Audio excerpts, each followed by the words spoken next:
Sonpur block अंतर्गत प्रतापपुर उच्च प्राथमिक विद्यालय वृक्षरे राखी बंधन उत्सव पालित हो जाइछि।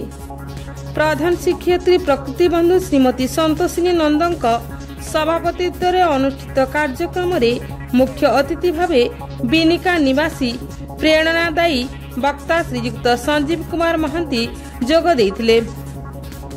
विद्यालय छात्र छात्री मानक द्वारा गछटिए मु गछटिए नृत्य सुंदर भावरे परिवेशित होइतिला। पवित्र राखी पूर्णिमा अवसर में मुख्य अतिथि श्रीयुक्त महांती शिवरूपी वृक्षर सुरक्षा पई वृक्षर राखी बंधन करी वृक्षर सुरक्षा पई व्रती हेबा सह अधिकरु अधिक वृक्षरोपण उपरे गुरुत्व देइथिले।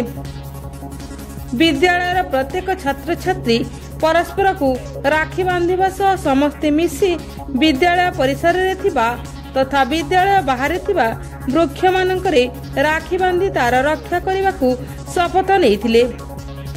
एई अवसर में विद्यालय बाहर रास्ता कड़े वृक्षरोपण करा जायतिला। सबुज सुंदर विद्यालय परिवेश देखि अतिथि श्रीयुक्त महांती बेस आनंद अनुभव करथिले।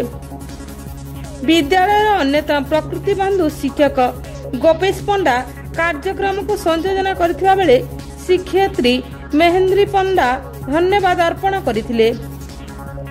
शिक्षक अक्षय कुमार जेना सहायता करथिले।